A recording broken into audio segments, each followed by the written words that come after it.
علامه ابن قدامه رحمت الله علیه په خپل کتاب توابین کې لیکلي دي چې د حضرت موسی علیه السلام په زمانه کې یو سړی و چې هغه ډېر سرکشه او ډېر نافرمانه و. خلک د ده د نافرمانۍ او د سرکشۍ د وجې د ده دورانۍ د وجې خلک ډېر تنګ سوله. اخر خلکو مشوره وکړ، په مشوره سره یې دی د کلي نه وایستې. دی د ښار د باندې د ښار د دروازې د باندې په یو خرابه ځای کې اوسېدی. کله چې دې سړي له مرګ راغی نو وفات شولو، الله تعالی بیا حضرت موسی علیه السلام ته وحی وکړ: ان ولي من الاولیاء حضره الموت فحذره واغفره وصل عليه وقل لمن كثر عصيانه يحضر جنازته ليغفر له. زما د اولیاء له زما د دوستانه یو دوست وفات شوی دی، ورشه هغه ته غسل ورکړه او د جنازې لمونځ وکړه، او په خلکو کې دا اعلان وکړه چې د کوم سړي ګناهونه زیات وي هغه دې راسي زما د دوست په جنازه کې دې شرکت وکړي، زه به د دغه زما د دوست په برکت سره د هغه ګناهونه ور معاف کړم. حضرت موسی علیه السلام چې کله په خلکو کې اعلان وکړي ډېر زیات خلک جمع شوله، ځکه هر سړي دا غوښتله چې زما ګناهونه معاف شي.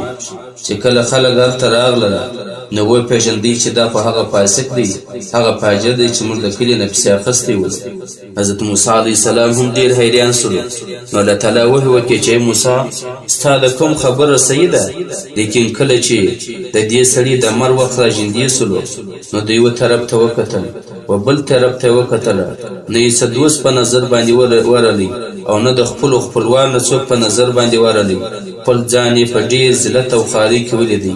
اخر د اسمان و طرف ته سر پورته کړي او دا دعا یې وغوښتله: الهي عبد من عبادك غریب في بلادك لو علمت ان عذابي يزيد في ملكك وعفوك عني ينقص من ملكك لما سألتك المغفرة وليس لي ملجأ ولا رجاء إلا أنت وقد سمعت فيما أنزلت أنك قلت أني أنا الغفور الرحيم فلا تخيب رجائي.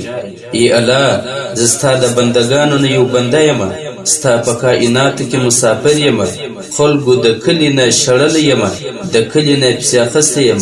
ای الله، که چیرې زما په عذاب راکولو سره ستا بادشاهي مضبوطه کېدی او زما په معافي کولو سره ستا بادشاهي کمزوري کېدی، نو ما به هیڅکله ستا نه د مغفرت او بخشش سوال نه وی کړی. یا الله، زما د پاره ستانه علاوه بل ځای د پناه او بل ځای د امید نشته، او ما اوریدلی دي چې تا دا آیات نازل کړی دی چې زه ډېر غفور و رحیم ذات یم.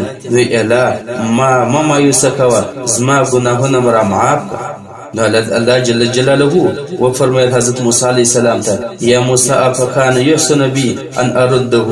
ای موسی، ایا دا زما د پاره مناسبه وه چې ما د ده سوال رد کړی وای، حالانکې دی مسافر ولو، زما په وړاندې باندې عاجزي ښکاره کوونکی و، عاجزي یې ښکاره کړله او توبه یې وایستله او ماته زما د رحمت وایسته راکړه. بیا الله تعالی وفرمایل: وعزتي لو سألتني في المذنبين من اهل الارض جميعا لوهبتهم له. زما دې په خپل عزت قسم وي، که چیرې د ماته د ټولې دنیا ګناهګارانو متعلق د بخشش سوال کړی وای، نو ما به د ده د عاجزي په وجه باندې ټولو ته معافي کړې وای، د ټولو ګناهونه باندې مور معاف کړی وای، ځکه دی عاجزي کوونکی مسافر ولو. زه د مسافرو دپاره ځای د پناه یم او د مسافرو دوست یم او پر دوی باندې رحم کوونکی یم. محترمو مسلمانانو ته یې واورېدله، دغه سړي ته الله تعالی بخشش وکړي او مغفرت یې وکړي، ګناهونه یې ټوله ور معاف کړله، او دا یې هم ورته وفرمیل: که چیرې تا د ټولو دنیا د ګناهګارانو متعلق سوال کړی وای، ما به ټولو ته بخشش ورکړی وای. نو ته وګورئ چې الله تعالی څونه غفور او رحیم ذات دی.